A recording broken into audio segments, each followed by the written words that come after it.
La última clase vimos el presente perfecto y recordamos que el presente perfecto describe una acción que aunque fue hecha en el pasado, sigue teniendo relevancia en el presente. Algunos ejemplos que vimos en la última vez entonces pueden ser: yo he comido, ella ha bailado, Juan Pablo y Felipe han comprado, Jimena ha vivido, María Paula ha dormido, eh, ella ha corrido, ¿cierto? Ese es el presente perfecto. Pero hoy vamos a ver el presente perfecto continuo. ¿Cuál sería el presente perfecto continuo en español? Él ha estado durmiendo. Ella ha estado comprando. Felipe ha estado enseñando. María Paula ha estado cocinando. Juan Pablo y María han estado viajando. Ese es el presente perfecto continuo. Nos sirve para describir una acción, una vez más, que inició en el pasado, pero que todavía se está llevando a cabo en el presente. ¿Cuál es la estructura? Tenemos el sujeto, tenemos el auxiliar, que ya sabemos que es have o has, dependiendo del sujeto. Acuérdense que el have es para primeras personas, I, you, we and they.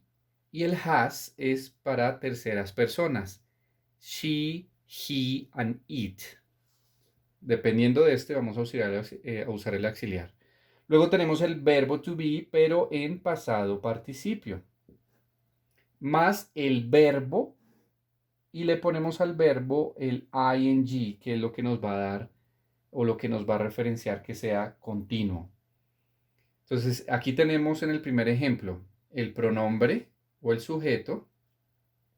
Tenemos have. ¿Por qué have? Porque es primera persona. El verbo to be en pasado participio, que es been, ese nunca va a cambiar ni para la primera ni para la tercera persona, siempre va a ser igual. Y el verbo, que si ustedes lo notan, hasta aquí es el verbo en infinitivo o en gerundio, y aquí tiene el ing o el ing. Otro ejemplo.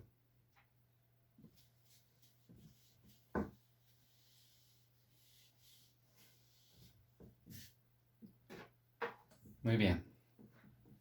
Daniel, have o has. Daniel es tercera persona porque es he. Entonces es has. Daniel has, ¿qué sigue? El verbo to be en pasado participio. Daniel has been playing, jugando. Entonces el verbo hasta aquí, luego le agregamos el ing. Entonces Daniel has been playing football. Daniel ha estado jugando fútbol. Otro ejemplo. Sandra, have o has, seguiría ahí. Has, porque es tercera persona. Sandra has, luego el verbo to be en pasado participio, y luego el verbo más ing. Sandra has been, vamos a poner el verbo clean, limpiar, que nos hace falta, el ing. Has been cleaning, y usemos un complemento interesante. Utilicemos un posesivo, her house. Sandra has been cleaning her house. Sandra ha estado limpiando su casa. Último ejemplo que podemos usar. Sandra, otra vez Sandra no, qué pereza. Entonces, Laura and Pablo. ¿Qué pronombre sería este, muchachos? Son ellos dos, ¿no? No estamos hablando de uno solo, estamos hablando de los dos. Entonces sería ellos, they. Entonces, ¿qué auxiliar utilizaríamos? Have, porque es una primera persona. Laura and Pablo have, luego que sigue, verbo to be, have been shopping. Shop es el verbo comprar. Le ponemos otra P porque termina en una consonante. Entonces, al terminar el verbo en una consonante, hay que volver a repetir esa consonante y ponerle el ing. Have been shopping at the mall. Laura and Pablo have been shopping at the mall. Laura and Pablo han estado comprando en el centro comercial. Muy bien, pero de una vez, muchachos, vamos a ver la forma negativa. Muy fácil, muy fácil. Que es lo único que necesitamos agregarle el not. Entonces, una vez más, tenemos el sujeto, ¿cierto? Tenemos el auxiliar. Perdón que se me está acabando este marcador. Usemos uno negro. Entonces tenemos el sujeto. Ahora se acabaron todos. Espera. Tenemos el sujeto. Esto parece un chiste. El sujeto. Tenemos el auxiliar, que ya sabemos es have o has. Tenemos el not, que nos lo va a convertir en la forma negativa, y luego el verbo to be, y luego el verbo con el ing. Igualito. Solamente que esta vez utilizamos el not.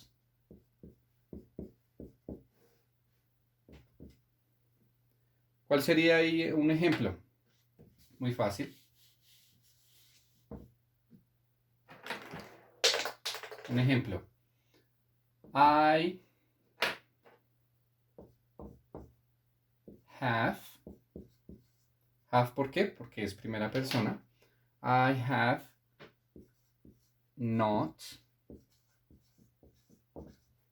been sleeping. Yo no he estado durmiendo. Otro ejemplo. They have not been doing, el verbo hacer, doing their duties. Ellos no han estado haciendo sus tareas. Entonces, para la forma negativa, tenemos el pronombre, tenemos el auxiliar. ¿Qué le agregamos con respecto al anterior? El not, nada más, que nos lo convierte en una forma negativa. El verbo to be en pasado participio y el verbo con ing. Este ya es el complemento. Esa es la forma negativa. Entonces, muchachos, vimos las dos formas. La forma presente o la forma positiva y la forma negativa. La próxima clase veremos cómo lo podemos hacer en la forma de pregunta.